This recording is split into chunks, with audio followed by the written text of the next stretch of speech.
It was 1983, summer. I'm remembering standing in the dark on the boards of a stage, with builder's rubble crunching slightly beneath my feet. Henrietta Dobryakova, a curator at the Moscow Art Theatre Museum, is giving me a sniff of the world-famous theatre, now completely deserted. Its stage is about to be gutted and rebuilt, and no doubt all its ghosts chased away. One needs a glimmer of light to see ghosts, but I can see nothing, no matter how hard I peer into the blackness of the auditorium. And I am not even sure where I am standing, where Stanislavski and Olga Knipper and the other actors might have stood, or not.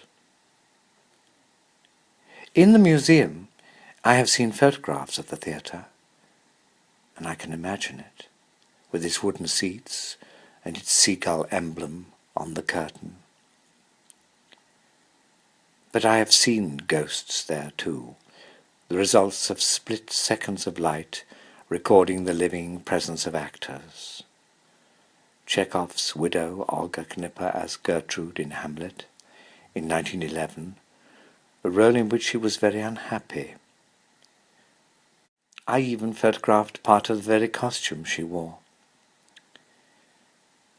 The gold cloth manufactured in the fabric factory owned by Stanislavski's family, and the cape of Claudius.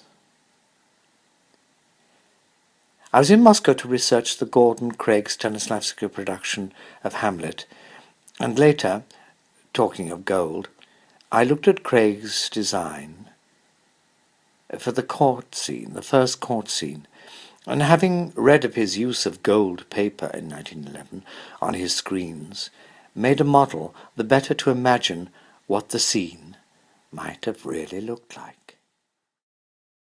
Stanislavski's name, since the mid-1920s when his famous books on acting started to appear, is a name that has almost become synonymous with truth in acting throughout the world.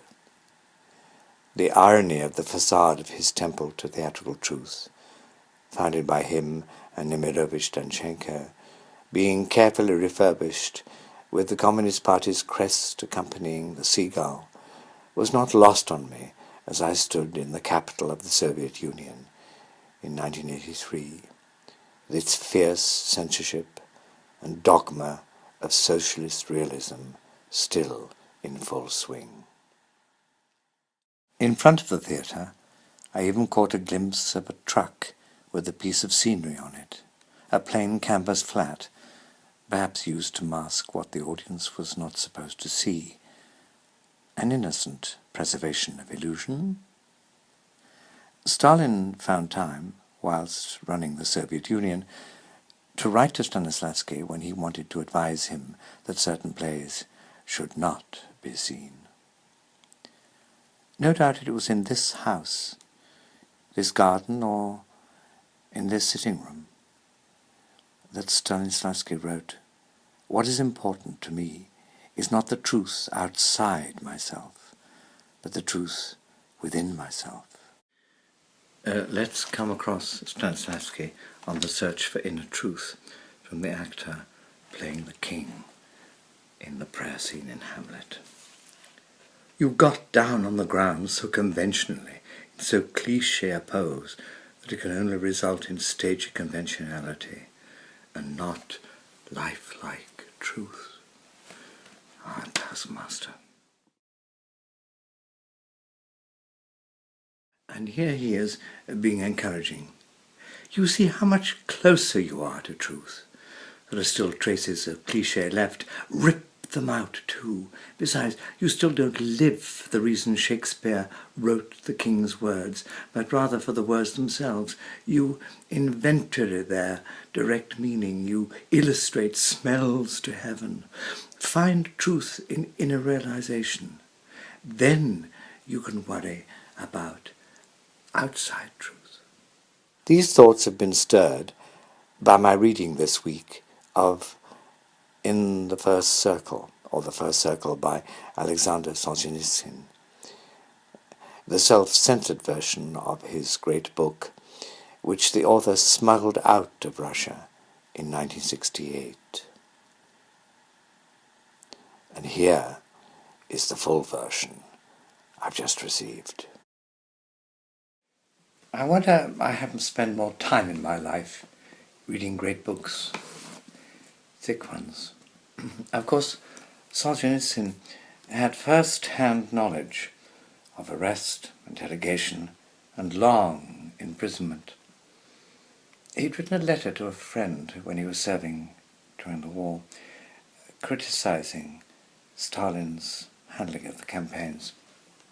And of course, as we know, the Soviet authorities had ways of extracting what they deemed to be your inner truth, whether it was the truth or not.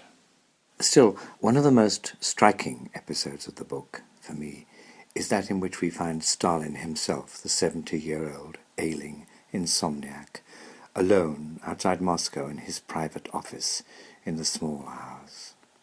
One almost believes that Solzhenitsyn not only suffered, as so many millions did at the hands of Stalin, but must have had first-hand intimate knowledge, intuitive knowledge of the tyrant's innermost thoughts in his solitary lair, the innermost infernal circle.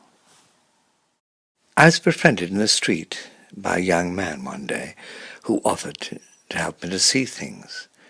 I didn't know whether I could trust him. He took me to a monastery, a long train journey away from Moscow. It had white walls, blue domes with gold. There were candles glimpsed through a grill. I look now at these surfaces and